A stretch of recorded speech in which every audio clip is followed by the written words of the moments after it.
A naplemente narancssárga fénye lassan elhalt a horizonton, és a sivatag homokja hidegen simult a talajhoz. A Nevada sivatagban, valahol a régi 95-ös út mentén egy magányos gúlnő, Esther rótta a kietlen vidéket. A bőre, amit valaha sejmesnek mondtak, most pergamenszerűen ráncos volt, szemei pedig sárgásan izzottak a sötétben, mint két parázsló széndarab. A háború utáni világ kegyetlen volt, de Esther túlélte. Több mint 200 éve élt már, és még mindig nem találta meg a lelki békéjét. Esther egykor orvosnő volt, a nagy háború előtt, amikor még voltak kórházak, és a világ nem égett hamuvá.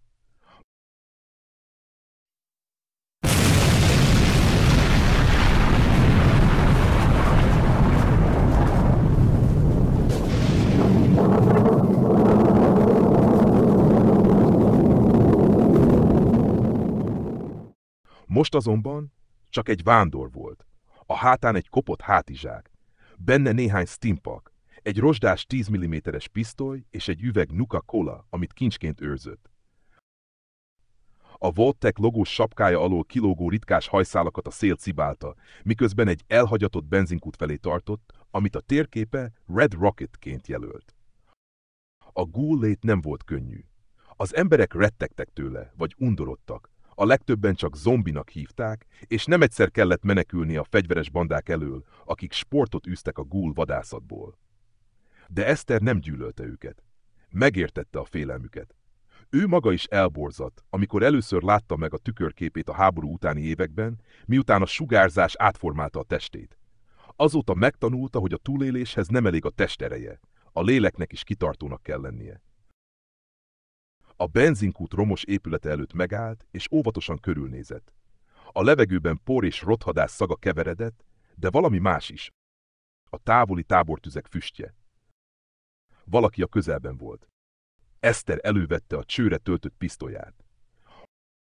Óvatosan belépett az épületbe, ahol egy régi rádió halkan recsegett, valami háború előtti jazz dallamot játszva, amit a statikus zaj majdnem elnyomott.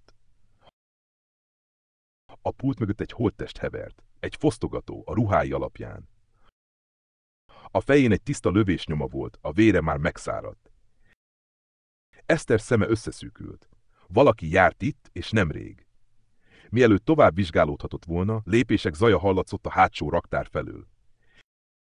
Egy fiatal nő bukkant elő, kezében egy vadászpuskával, amit azonnal Estherre szegezett. Maradj, ahol vagy, te gúl szörnyeteg! Kiáltotta a nő. A hangja remegett, de a keze stabilan tartotta a fegyvert. 20-as évei elején járhatott, arcán koszfoltok, haja zilált szobba kötve. Esther lassan felemelte a kezeit. Nyugalom, kislány, nem akarok bajt, csak pihenni jöttem. Pihenni? A nő gúnyosan felnevetett. Ti gúlok nem pihentek, csak léteztek. Esther nem válaszolt azonnal. Hagyta, hogy a csend beszéljen helyette. Végül megszólalt, a hangja reszelős, de nyugodt volt. Mi a neved? A nő habozott, majd leeresztette a puskát, de csak egy hajszálnyit. Anna, és a tiéd? Esther. A gúlnő lassan leengedte a kezeit. Miért vagy egyedül egy ilyen helyen? Anna szeme elkalandozott, majd visszatért Estherre. A karavánomat megtámadták. Úton állók. Én elmenekültem, de a többiek. A hangja elcsuklott, és Esther látta a bűntudatot a szemében. Túlélő vagy, mondta Esther halkan. Ez nem szégyen. Anna megrázta a fejét. Nem értheted. Ti nem haltok meg, igaz? Csak tovább rohadtok. Esther keserűen elmosolyodott. A hangjából 2 évszázad fájdalma csendült ki. A testem talán nem hal meg, de a lelkem, az már más kérdés. A két nő hosszú ideig nézte egymást. A csendben csak a rádió recsegése hallatszott. Végül Anna leengedte a puskát teljesen.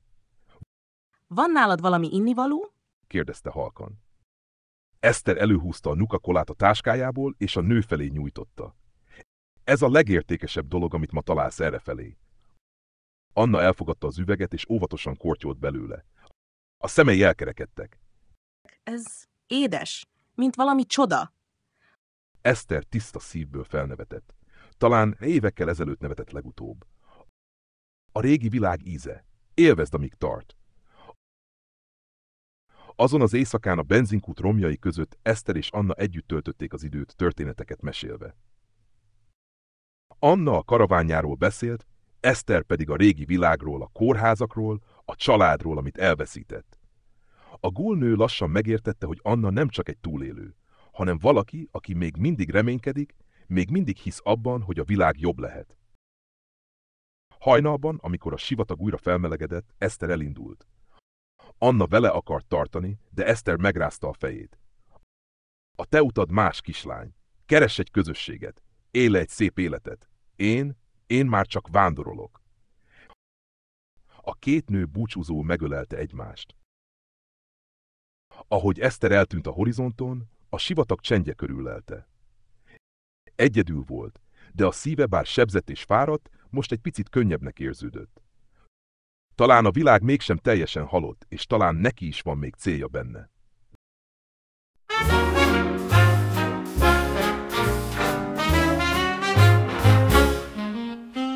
The sky was dark and 45 when we took you far away. You kissed me once, said I'll survive, but stars don't shine in gray. They gave you boots and gave me tears, a ribbon and a prayer. You marched off through the smoke and fears. I stayed right here and stared. I'm waiting by the willow tree, where your words still whisper low. I'll marry you if I get free from the fire and the snow. But the world is falling down, love, and the bells don't ring no more. Still I wait by the willow tree for the boots on the porch by the door.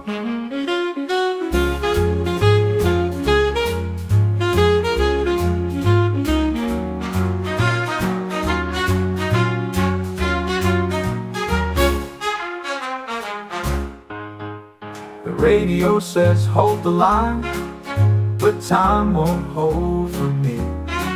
I write you every weekend night, the ghosts across the sea. The roses died, the windows cracked, the city's turned to rust. But I keep our photo packed in an old tin box of trust. Still waiting by the willow tree, while the wind forgets your name. If love could bring you back to me, I'd never curse the flame. But if you sleep beneath the ash, where no vows ever bloom, no, I will white by the willow tree, and I'll wear black by your tomb.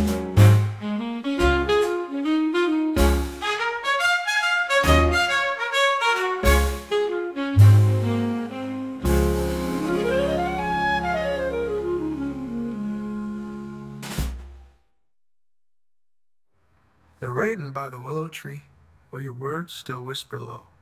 I'll marry you if I get free from the fire and the snow. But the world is falling down, love, and the bells don't ring no more.